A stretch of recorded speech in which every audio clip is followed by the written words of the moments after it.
What day is it today?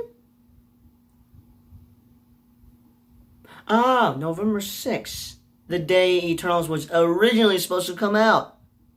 November 6th, 2020. Yeah, that's the original release date, ladies and gentlemen. Hello, welcome back to another movie review on the channel. So yeah, I'll be reviewing the third MCU movie to be coming out this year in 2021, which is Marvel Studios' Eternals, which everyone's been having mixed thoughts about this, and it is the first MCU movie to receive a rotten score, which I'm very upset about, because that just basically balance broken, because like balance was just perfectly balanced with all MCU movies having no rotten scores, but now balance has been broken with Eternals. But I'm not going to say that it's Eternals' fault for being the first MCU movie to have a rotten score. I'm just upset it's got a rotten score. I'm just upset about it. But still, I was, after what people have been feeling about Eternals, I was worried I would become one of those people. And after seeing the movie, I could maybe see what they mean. I don't know. I may have to rewatch it again, but it's another good MCU movie for 2021. Like, at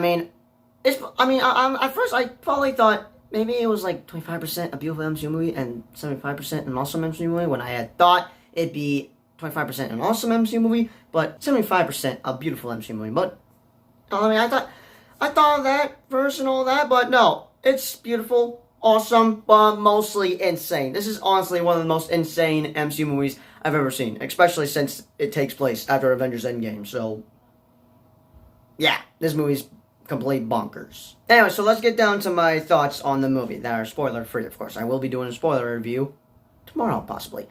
Anyway, so here's what I mainly liked about Eternals, and that was the Eternals themselves, the MCU mythology, and the final battle, along with the ending and post-credit scene. So, yeah.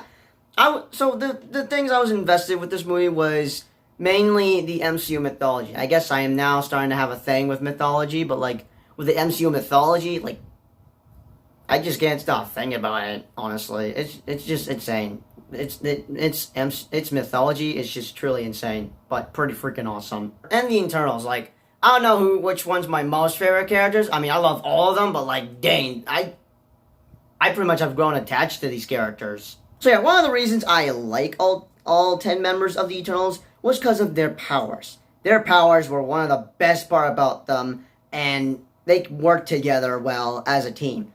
Icarus is technically the MCU Superman, but without a cape or freezing powers, or he can just blow and my Chromebook's frozen. You get what I mean. But still, so yeah, without a cape, but his powers is that he can fly, has super strength, and of course, laser eyes, which were probably one of the best parts about Icarus. Athena is the goddess of war, from what I've heard, but her power, she can create weapons from her bare hands, and yeah, she's probably one of my most favorite characters out of all 10 members of the Eternals. And I feel like my mom would probably fall in love with her, because the actress that plays Athena, which I think is Angelina Jolie, if I pronounce her name right, she's one of her favorite actresses. But for Cersei, if I pronounce her name right, can turn anything into something different, like she could turn a bus into a pile of flowers. She's also the main character, by the way. Gilgamesh, if I pronounce his name right, has super strength. But for Pathos, if I pronounce his name as well, I'm sorry, I may have trouble pronouncing all 10 members' Eternal names. I may have trouble pronouncing their names, but still. So, he has the mind of an inventor. He can create awesome things. Like, he created a freaking engine, but was, I guess, too soon, because they would have to create that. That thing would have to exist, and I think around the 21st century or something. I don't know. But basically, he's an awesome inventor. Duick has the power to control almost everyone's mind. Basically, mind control. And he's also one of my most favorite characters, because, like, I grew attached to this character, too. Probably because he's got, like, I guess, a crush on one of the Eternals, which I think is Macri, if I pronounce her name right. It sounds like Valkyrie when I think about it, but still, so yeah, she's not only deaf, but in this movie, she has super speed. But she's probably faster than the freaking Flash. But yeah, there's some romance going on between the two of them, and I'm just like, okay, these two are, like, freaking cute. Can I get a kiss scene with these two? Because, like, they're just too freaking cute. Ajax is not only the leader of the Eternals, but is technically a mother to the Eternals. But she has the power to heal injuries. Sprite has the power to create illusions very cool illusions. Like, she could possibly create an illusion where we see Tobey Maguire and Andrew Garfield. Okay, I'm getting distracted talking about No Way Home. And for Kingo, who's another favorite character of mine, has weird power, but he could use finger guns. No joke. But not a lame power, though. But yeah, they're all my favorite, but for the characters, for my most favorite characters of the Eternals is probably Thena, Durek, Cersei, Kingo, and who else am I forgetting? And Macquarie, if I pronounce her name correctly, but it's the speedster. So those are probably my most 5, including Icarus. I can't forget about him.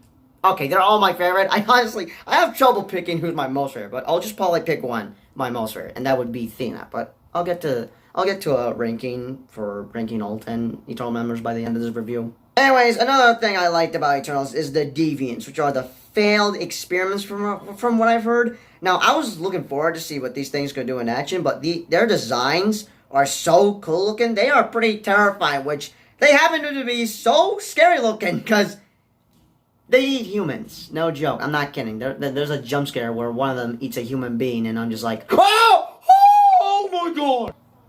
It scared the crap out of me in the theater.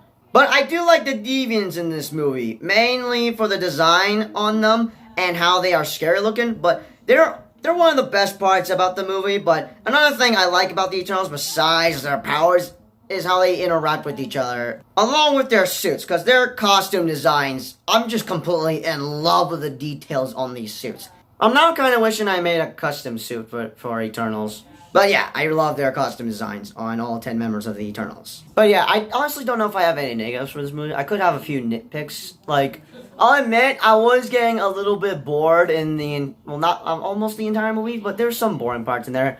And you could say, oh, because I am here for the action stuff since it's Marvel. Yeah, I'll say that. But whatever, because I feared there wouldn't be, like, a ton of action since this movie... Because people are saying that it doesn't feel like an MCU movie or anything. I mean, it really feels like an MCU movie for me. I don't know. I would have to rewatch it again. So, I can see what people are talking about. And, yeah, there were some boring parts in the movie. But I might nitpick some parts for the movie. But other than that, the movie was not only a beautiful movie... but was also a freaking awesome and insane movie, like I said earlier. I can maybe now see what and why Kevin Feige thought that the director's pitch for this movie was the best pitch he had ever heard, and I'm pretty satisfied about it. But the Eternals could maybe set up an MCU villain way bigger than Thanos and King, and I'm calling it Galactus. And that's probably theory, because I honestly don't know if it does set up a big villain, unless the big villain would be a freaking Celestial, which... it's probably the size of Galactus, when I think about it. Yeah. But who knows? We'll have to see what happens next in Phase 4 or 5. Here are my ranking on all 10 characters. Thena, she's probably my most favorite. Durek, who can control people's minds. Cersei, who can change objects into different objects. Icarus, Superman powers. Kingo, finger guns. Plassos, inventor. Macquarie, speedster. Gilmish, super strength. Ajax, healing powers. And lastly, Sprite, illusions. Now that you know what's my ranking for all 10 members of the Eternals, just know this, it wasn't a worst to best thing, because I love all 10 members of the Eternals, because it's just hard to pick which was my most favorite. But for now, I'll pick Thena, because she's a badass in this movie.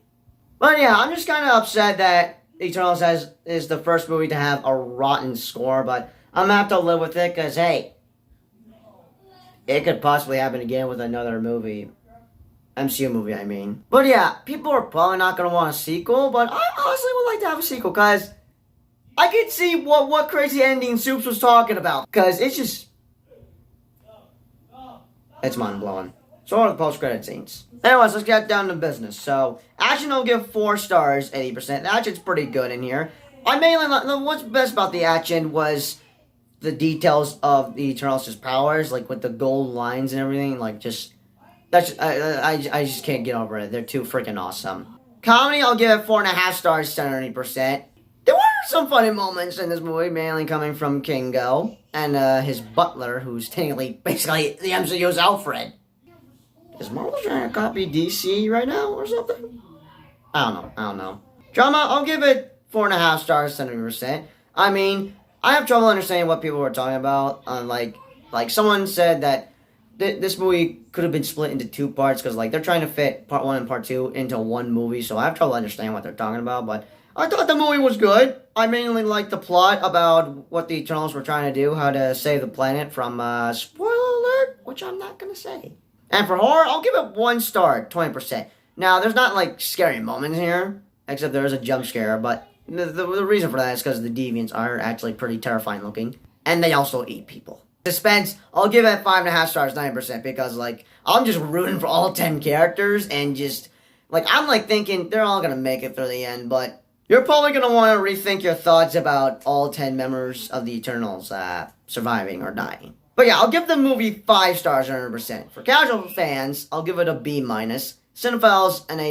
And critically, I'll give it an A. 10 out of 10. And for the moist meter, I'll put it 100%. But yeah, I'm going to give this the movie award badge, because I freaking enjoyed this movie, and I'm down for a freaking sequel. So, those are my thoughts on the Eternals movie, and yeah, I'm hoping they can make a sequel. I mean, it probably won't happen, but hey, at least I could look forward to the projects that this movie had set up, because this movie does set up a bunch of stuff for the MCU, and I feel like my mom would totally love this movie 100%. I think my mom would definitely fall in love with this movie if she had seen it. I'm gonna have to check out there on that. If not, I'm gonna have her see it, because she's gotta see this movie. This is totally one of her movies. Anyways, be sure to let me know your thoughts, comments down below, and yeah, stay tuned for my spoiler review tomorrow, because there's a lot I gotta say for this movie. But as always, I'll see you guys in the next video. Peace out.